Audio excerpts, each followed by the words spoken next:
Saudações, exploradores do desconhecido. Hoje trago a vocês uma notícia incrível, diretamente do mundo da ficção científica. Chega ao Brasil mais um trabalho do aclamado escritor norte-americano Ray Nelson. Talvez você não conheça o nome Ray Nelson, mas com certeza já ouviu falar de sua obra, o conto Às 8 horas da manhã, que serviu de base para o famoso filme Eles Vivem, dirigido pelo mestre John Carpenter em 1988. Após anos de negociações para os direitos autorais, a editora Diário Macabro traz essa obra de forma exclusiva ao Brasil. E esse lançamento faz parte de uma coleção especial de livros que inspiraram clássicos de John Carpenter, como O Enigma de Outro Mundo, de John W. Campbell, e A Cidade dos Amaldiçoados, de John Wyndham. O livro Eles Vivem, Contos de Ficção Científica, reúne 5 contos fascinantes de Ray Nelson, explorando temas como invasão alienígena, desbravamento de outros planetas e questionamentos políticos, em uma distopia digna do Prêmio Hugo. Falando nisso, agora narrarei um dos contos contidos nesse livro. Um conto de ficção científica maravilhoso e assustador. Bem-vindo ao Explorando Segredos e Mistérios, o canal focado em explorar os mundos fantásticos dos filmes, dos games e dos livros. Hoje falarei sobre o novo livro Eles Vivem, Contos da Ficção Científica, que a editora Diário Macabro está trazendo ao Brasil. Então, deixe seu like e acompanhe o canal para mais vídeos como esse. É um pequeno ato para você, mas algo muito importante para a gente.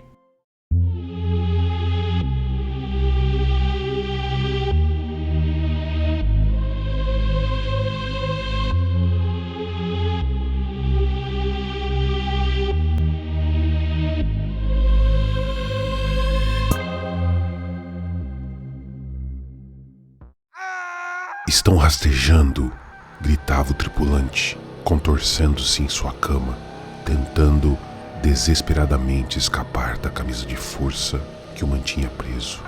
Estão rastejando sob minha pele. Ben viu um deles se mover pela veia do pescoço do tripulante. Eles haviam crescido. O sangue terrestre os nutria bem. Uma pequena ferroada como a picada de um mosquito e, algumas semanas depois, a corrente sanguínea de um homem estaria repleta de monstrinhos, milhares deles, bebendo sangue e se desenvolvendo. O tripulante olhou para Ben por um momento sem gritar. "Me mate", disse ele.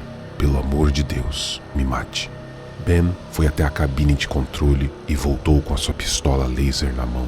Apenas um disparo certeiro seria suficiente. Mas então eu estarei sozinho, pensou, lambendo os lábios. O tripulante gritava novamente. Nenhuma sentença, apenas uivos e berros e sons guturais horripilantes. Sua agonia havia ultrapassado o ponto de ser algo humano. "Adeus, meu velho", sussurrou Ben, atirando em sua cabeça. O feixe do laser deixou um buraco chamuscado que soltava fumaça. A carne carbonizada não sangrava. Agora que o tripulante estava morto, os pequenos desgraçados começariam a devorá-lo até acharem uma saída. Ben já havia visto isso acontecer.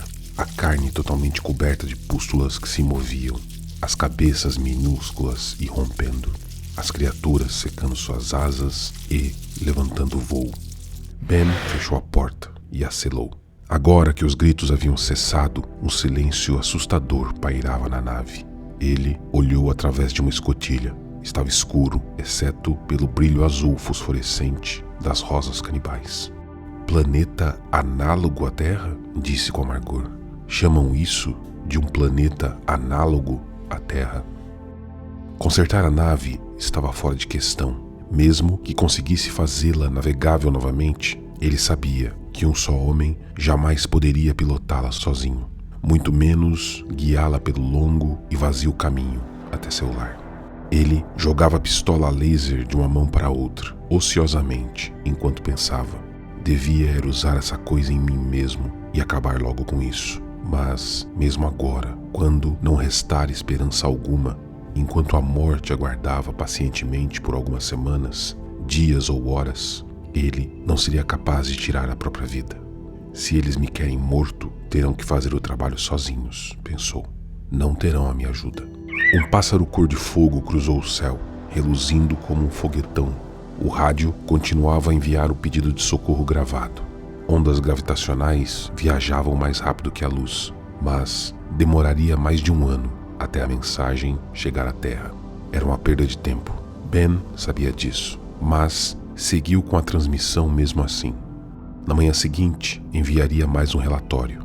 Depois, veria se conseguiria descobrir alguma maneira minimamente decente de passar seus últimos dias de vida.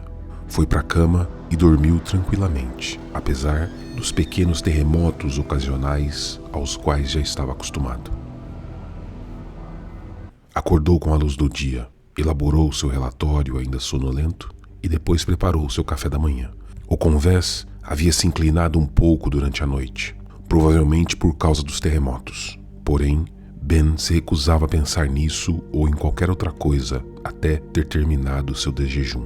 Uma maçã do jardim hidropônico da nave e um pouco de café foi tudo o que ele conseguiu engolir. Seu estômago havia parado de funcionar adequadamente há muito tempo.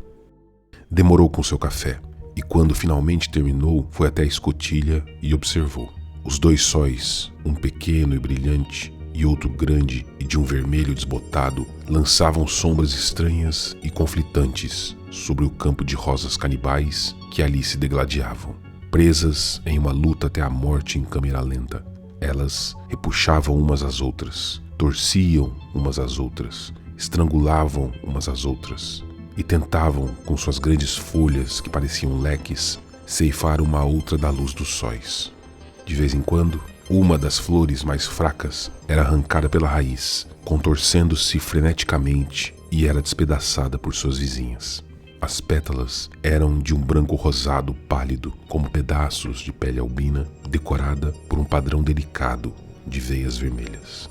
No céu violeta avermelhado acima, flutuavam os balões vivos, enormes sacos feitos de pele e cheios de gás, que vagavam com a ajuda da brisa e balançavam seus tentáculos de polvo em busca de agarrar tudo o que pudessem. Todos esses meses que estive aqui, pensou Ben, e o que sei sobre esse planeta? Nada. Vejo esses balões todos os dias, e mesmo assim não sei mais a seu respeito do que na primeira vez que bati os olhos em um. O convés se moveu novamente. A nave estava desenvolvendo uma grande inclinação a estibordo. É melhor eu dar uma olhada nisso, pensou. Ele vestiu sua armadura por completo ao sair, incluindo o capacete vedado, que contava com o suprimento de ar comprimido da nave. O fato de sempre ter feito isso, apesar do ar respirável do planeta, era uma das grandes razões pelas quais ainda estava vivo. A outra razão era a sorte, pois muitos já morreram, apesar de todas as precauções possíveis. Havia coisas nesse planeta que podiam secretar fluidos que corroíam até mesmo a armadura teoricamente inviolável, além de outras que, de alguma forma, conseguiam penetrá-la sem deixar vestígios. Até o casco da nave estava se desgastando devido a algo invisível, provavelmente algum tipo de micro-organismo. Lá fora, a ilusão de silêncio se destroçava. Ele podia ouvir as flores cantando, um coral de sirenes de ataque aéreo, cujo lamento subia e descia de tom de forma tão arbitrária quanto os gemidos dos moribundos. Era possível ouvir o silvo repentino e agudo do gás que escapava dos balões vivos acima, e o sinistro retumbar de alguma coisa não identificada sobre o solo. Uma das coisas mais inquietantes sobre tudo isso era que a maioria dos sons que Ben ouvia eram, depois de todo esse tempo, ainda completamente inexplicáveis. O eco metálico, como um martelo na bigorna, esse ele reconhecia. Era feito por um pequeno tipo de besouro, com menos de 2 centímetros de comprimento. Era estranho que um animal tão pequeno pudesse fazer um som tão alto. Ben havia sentido o odor do campo das mortíferas rosas cantantes apenas uma vez, porém nunca se esqueceria. Era um odor de funeral, como flores apodrecendo e cadáveres. Ele atravessou as flores canibais que iam até a altura de seus joelhos, para chegar na traseira da nave, e, ao fazê-lo, ela se mexeu novamente, com a sua traseira afundando. Então, ele parou abruptamente, com a mão na pistola laser. Havia uma garra que saía do solo e agarrava as quilhas do transporte. Algo cavava sob a popa, e terra e flores eram arremessadas de um buraco que ficava maior a cada segundo. Ben atirou na garra e ela rapidamente desapareceu, enfiando-se na terra, mas a escavação continuou ininterrupta. O nariz da nave se inclinava lentamente para cima, enquanto a popa começava a afundar. Ben notou que a terra sob seus pés estava se movendo em direção ao buraco e que afundava como se fosse areia movediça. Na hora certa, ele se virou e correu, sem parar, até estar a pelo menos 400 metros de distância. Ficou ali, parado, ofegando febrilmente, enquanto a nave aos poucos afundava no solo e as flores incansáveis fechavam o buraco. Havia uma floresta ou selva ou algo do tipo a uma grande distância ao norte, e Ben partiu nessa direção. Era uma escolha bastante arbitrária, já que, independente da direção, não havia realmente para onde ir. Na floresta havia animais que poderiam ser comestíveis, apesar de, até o momento, tudo no planeta ter se provado venenoso. Quando seu suprimento de ar comprimido acabou, ele alternou para o ar filtrado da atmosfera. Sabia muito bem que havia alguns tipos de vírus nesse planeta que o filtro não barraria, mas não tinha escolha. Era estranho, mas ele não estava assustado, nem ao menos infeliz. A certeza da morte era quase que reconfortante. Antes, quando havia uma chance exígua de escapatória, estivera assustado e desolado. Mas agora, a morte era algo com que ele poderia recorrer, uma amiga de confiança que não se atrasaria para o encontro. Ben até mesmo sorriu e assoviou enquanto andava. Os dias eram longos nesse planeta, maiores do que 3 dias terrestres. Ben decidiu que seu objetivo seria sobreviver até o pôr de ambos os sóis. Ele, sem dúvida, não duraria após o anoitecer, mas com sorte e cuidado, poderia muito bem aguentar até lá. Pequenas criaturas insetoides o atacavam de tempos em tempos, mas sem sucesso em conseguir penetrar a armadura. Plantas que pareciam arpões com ferrões envenenados o atacavam de vez em quando, mas a armadura também as repelia. Ele conseguia ouvir coisas se moverem na massa emaranhada de flores e plantas ao redor de seus pés, mas raramente via algo de fato. Uma vez, chegou a ver um animal peludo o observar por um momento, e depois sair em disparada até sumir de vista. E, em outra ocasião, uma revoada de pássaros surgiu logo acima, emitindo lamentos tão semelhantes a de um bebê humano que Ben sentiu um calafrio. Após um tempo, ele chegou ao limite de um pequeno campo de areia. Estava prestes a cruzá-lo quando percebeu que o pedaço de terra se movia. Ele subia e descia com regularidade, como se algo embaixo respirasse. Ben mirou sua pistola laser no monte que se movia e atirou. A terra gritou e se agitou violentamente, e depois ficou parada, com o topo do monte escurecido por uma mancha verde e úmida. Ben estava tão focado na porção úmida que se espalhava lentamente que não viu a criatura em forma de balão flutuando rápida e silenciosamente em sua direção, até que fosse tarde demais. Com um estalo, um tentáculo o agarrou como um chicote, o sacudindo do chão em direção ao ar, derrubando a pistola de sua mão. O balão se expandiu e começou a subir rapidamente, enquanto Ben se balançava, chutando e lutando na ponta de um tentáculo. Lá embaixo, a sombra dupla da criatura balão passava por cima de campos e pequenas colinas, indo cada vez mais para longe. Ben conseguiu pegar sua faca e golpear o tentáculo. Porém, ele era duro, como um cabo de aço. Além disso, pensou, olhando para baixo, é uma queda e tanto. O tentáculo possuía espinhos, que felizmente não eram fortes o suficiente para penetrar a armadura. Como um pêndulo preguiçoso, ele balançava para frente e para trás, para frente e trás, enquanto o chão, abaixo, parecia, com a altitude que aumentava, passar cada vez mais devagar. Vista incrível daqui de cima, ele resmungou inutilmente. Ele podia ver o local onde estivera a nave espacial, além de lagos, rios, florestas e montanhas nevadas. Se não fosse pela iluminação peculiar, se pareceria muito com qualquer área campestre da Terra. O ruído infernal das flores cantantes e os barulhos de criaturas não identificáveis foram desaparecendo, até que não havia nada para quebrar o silêncio, além de um silvo ocasional de gás que escapava do balão. Ben estudou o monstro bulboso que o mantinha cativo. Não havia muito mais o que fazer. O saco de gás era coberto por uma malha de músculos, e para descer, a criatura parecia contrair tais músculos, comprimindo o ar interno, ou expelindo um pouco do gás através de um jato vindo de sua parte inferior. Para subir, a criatura relaxava seus músculos e permitia que o saco de gás se expandisse com um gás mais leve que o ar, que parecia ser produzido em algum lugar dentro dele. Naquele momento, o balão parecia buscar por uma altitude no qual os ventos soprassem na direção que ele desejava. Havia jatos de vento na atmosfera mais acima, e ao utilizá-los, a criatura balão poderia se mover de uma parte do planeta a outra com bastante rapidez. Vindo do oeste, Ben escutou uma lamúria fantasmagórica. E ao olhar, viu uma espécie de pássaro gigante planando em sua direção. A envergadura de suas asas passava dos 30 metros, porém seu corpo era surpreendentemente pequeno e ele pouco movia as asas. Com a proximidade desse novo ser, a criatura balão levou os tentáculos ao alto, exceto por aqueles que seguravam Ben, aparentemente para proteger seu saco de gás. O pássaro continuava vindo, aumentando um pouco de sua velocidade. Ele bateu as asas desajeitadas algumas vezes para ganhar altitude.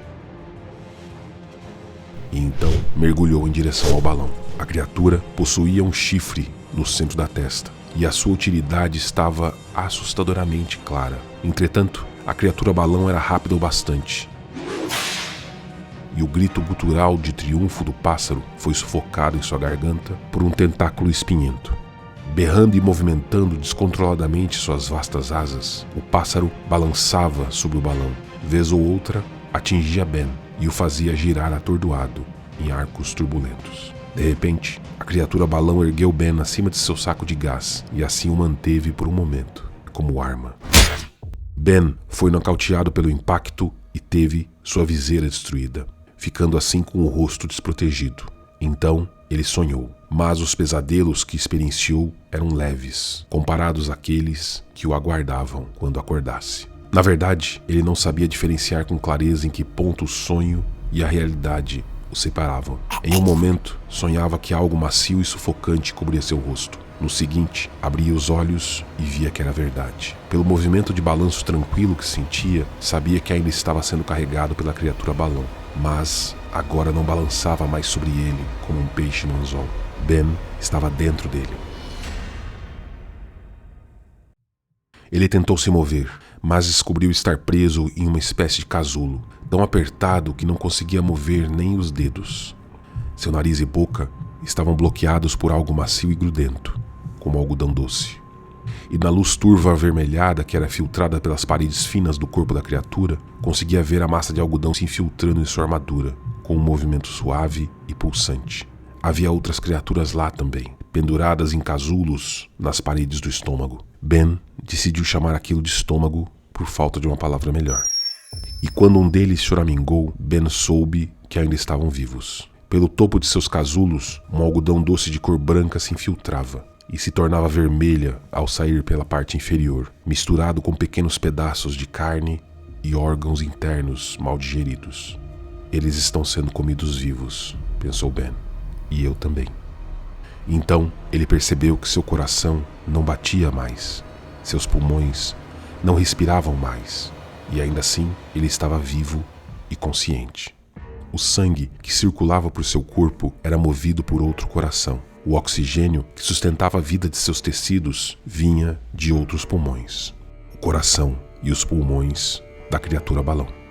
Por todo o seu corpo, ele podia sentir coisas se movendo, pequenos arrepios e formigamentos e dores agudas ocasionais, enquanto os tentáculos espinhentos, finos como cabelos, cuidadosamente desprendiam seu fígado, sua bexiga, suas veias e artérias, arrastando-os vagarosamente por seu corpo até saírem.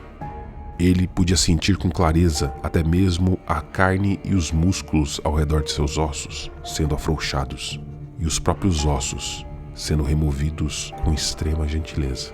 Seu olfato se afogou no cheiro intolerável do hidrogênio, e tudo o que podia ouvir era o silvo ocasional do gás que escapava e os gemidos e lamentos sufocados de outras criaturas.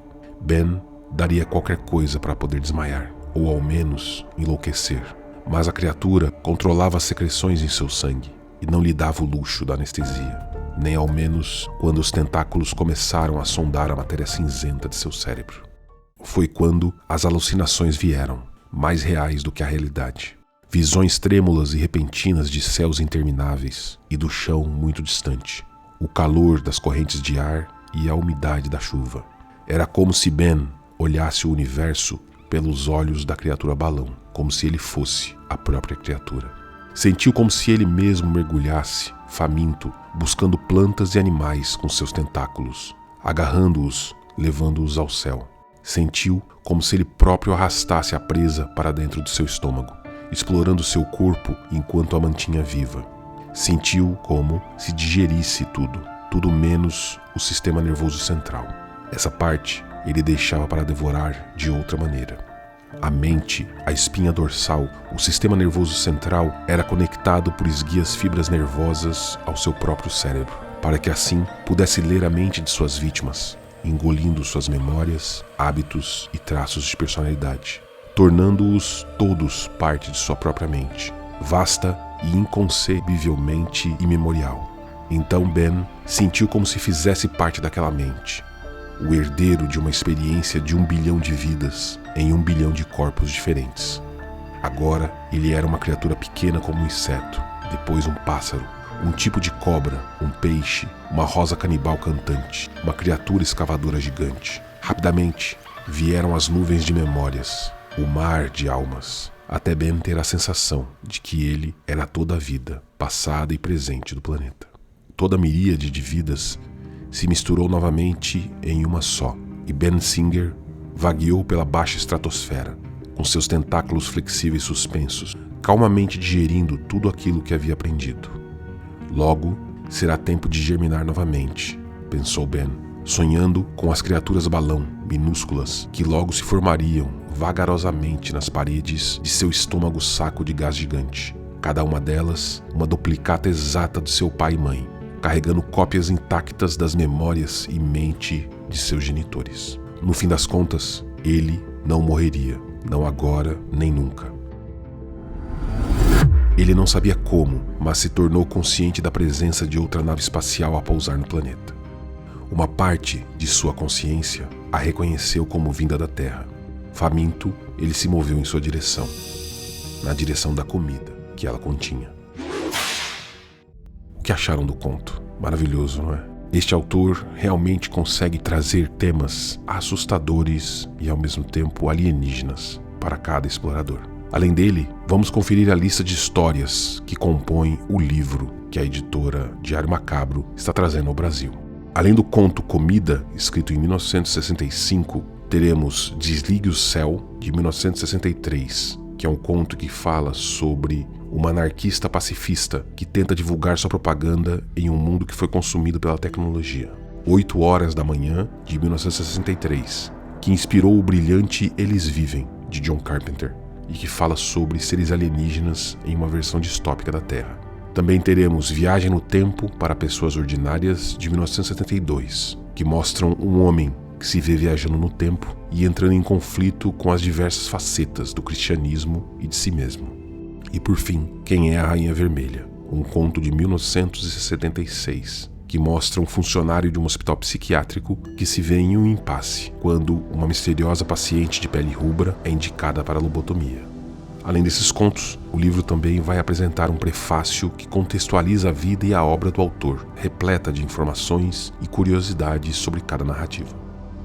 O autor, Ray Nelson, é um autor de múltiplos talentos. Ele foi estampador da Silk Screen, escritor de letreiros, cartunista, programador e operador de informática, ser figurante de cinema e muitas coisas. Nascido em 13 de outubro de 1931, Nelson foi amigo de infância de Philip K. Dick e trabalhou muito com o famoso escritor Michael Moorcock, criador de Elric. Ele também foi professor de Anne Rice nos anos 1970. Nelson faleceu em 2022, aos 91 anos, deixando um legado literário incrível e que merece ser explorado. Por causa disso, a editora Diário Macabro está lançando, por meio de um financiamento coletivo no Catarse, uma edição de capa dura maravilhosa, e estão trazendo, além dos contos, diversas outras recompensas. Deixo aqui na tela a indicação do link para que vocês confiram essa campanha. Este explorador indica fortemente que vocês conheçam esse trabalho, pois a editora Diário Macabro é conhecida por sua dedicação à literatura fantástica e do terror, trazendo sempre ao público brasileiro obras exclusivas e cuidadosamente selecionadas. Essa editora tem sido uma das pontes para os leitores conhecerem autores e histórias impressionantes.